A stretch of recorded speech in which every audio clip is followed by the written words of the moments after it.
Now to the national debate over banning abortion. We traveled across the country to see up close how women on both sides of the issue are grappling with the fallout. Some sharing stories about being denied access that are as painful as they are powerful. Others describing their profound decisions to have their babies, despite the obstacles. Here's ABC's Rachel Scott.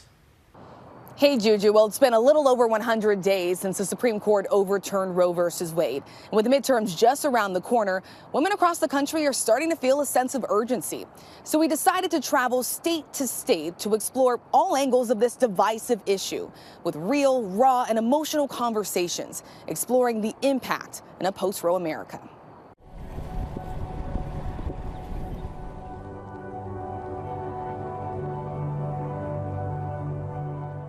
It's heartbreaking, the agony, the pain, the confusion from all of this. We looked at this picture, over and over and over and over again, getting to the point where we stopped looking at it because it's hard to look at.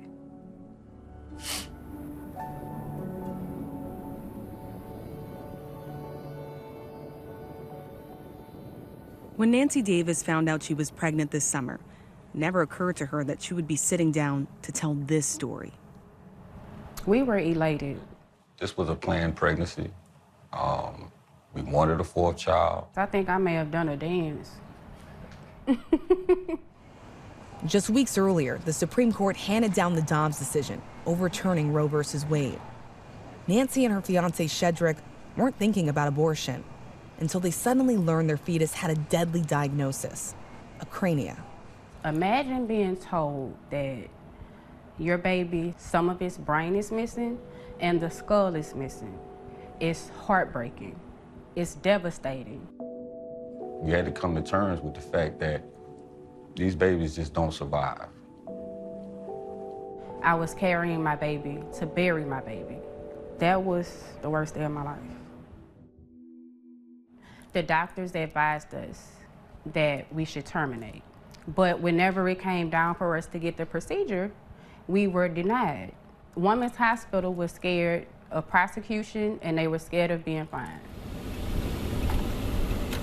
The decision in Dobbs versus Jackson Women's Health essentially gave each state the power to control access to abortion. Louisiana was one of the states to immediately ban it, but there were exceptions. Acrania is not one of them. We contacted a few different doctors in Louisiana. No one was doing the abortions. Absolutely nobody. Louisiana is just one state to ban abortions, and with the midterms just weeks away, at least 14 states have also banned it, while 5 other states have abortion on the ballot this November. This Saturday marks the 5th anniversary of the Women's March to advocate for abortion rights. So we set out to explore this issue in Nightline's new weekly series streaming on Hulu, Impact. Our first episode takes a closer look at how the Supreme Court's decision is changing the landscape of women's rights.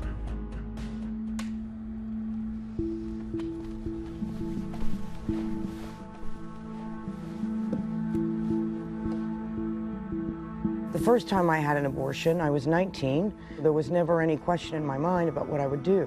I was 15. Yeah. I was 15. I was just really devastated. And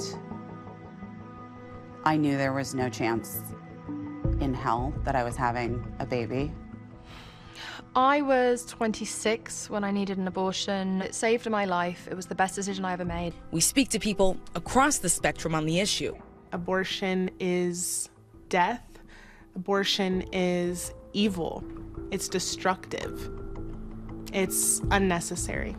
I feel that everyone should give their baby a chance at life, whether you want a parent or not. And talk about what needs to change as we enter a post-Roe world. The ripple effect is reaching across the country, including traditionally blue states. In Michigan, voters will decide this November if they want to protect abortion in the state constitution. I'd say student parents are probably the most hidden population, which was where I had a lot of trouble as a student was no one had really heard of my identity, but statistics show 1 in 5 students are student parents. Jessica Pelton is a graduate of the University of Michigan. It's precisely places like this that could feel the impact of the Roe reversal. More than a third of women who have abortions every year do so before the age of 25. Hey, Amber, I'm gonna get your cereal. Let's get your breakfast and get your lunch packed, honey. Yeah, I like it. I think there's a narrative that young mothers, young fathers can't graduate from college. College isn't even an option. It's out of the question. Do you think that's wrong? Yeah, because if it wasn't for her, I never would have gone. College was never on my radar at all. I never felt like I had a reason to go. Have a good work day. After her daughter was diagnosed with a brain tumor, Let's get in the car. that changed.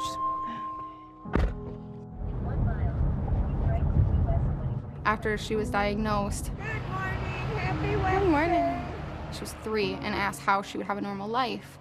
So I signed up for college to show her, like, if I can have a normal life while raising her, she can do it too. Oh, there's the bag. No. All right. Have the best day. Let's go. I want her to go to college. I want that to be a goal. I want her to see me do it. The University of Michigan has more resources than most for student parents. Lactation rooms, I am going to show you guys the study room. a dedicated study space, and a pilot program for on-campus daycare. Some of those thanks to Jessica.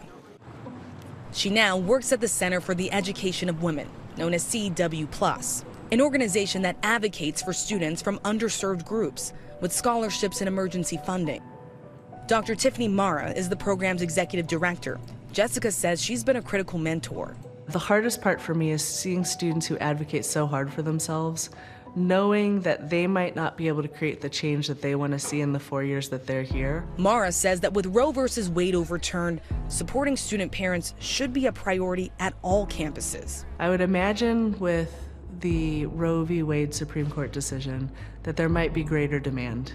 It would be a travesty if, because of bans that are now getting enacted across states, we lost a population of the higher education system. To me, that would be the worst possible outcome. You don't really even talk about abortion or politics around this issue at work. Why? I don't talk about politics as a student or in my personal life or at work because it causes a lot of divide and ill feelings about each other. Are you guys excited? I just believe that everyone should be supportive of student parents regardless of where they feel politically. Around the country, there are other programs designed to help expecting mothers. Many are faith-based, like Good Counsel Homes. The nonprofit provides a place to stay, school, and job training for free. Good Counsel also has a program that helps women who regret getting an abortion. My name is Teresa Bonapartis, and I'm the director of Lumina. It's an outreach for people that are suffering to let them know that they're not crazy and they're not alone and that there is help. There can be healing from a past abortion. I want you to tell me a little bit about how this program got started. That would go from my own story. I had an abortion when I was a teenager, and to say that my life changed after that is an understatement. I hated myself. Teresa says she's encountered dozens of women who feel guilt and shame after their abortions, and that her program helps them find healing. Nobody wants to hear us, on both sides sometimes. So I think that people that have suffered abortion often feel very much stuck in the middle of the debate. There are women that feel like they cannot go through with their pregnancies, that they have to decide to have an abortion because they're young and they feel that it may limit their opportunities. But don't you think that we're the ones that have put that in their heads? We've told women that they're not capable of doing this, and they are capable of doing it if they have the right help. Our thanks to Rachel. And Impact by Nightline is now streaming on Hulu. New episodes drop every Thursday. Hi, everyone. George Stephanopoulos here. Thanks for checking out the ABC News YouTube channel. If you'd like to get more videos, show highlights, and watch live event coverage, click on the right over here to subscribe to our channel. And don't forget to download the ABC News app for breaking news alerts. Thanks for watching.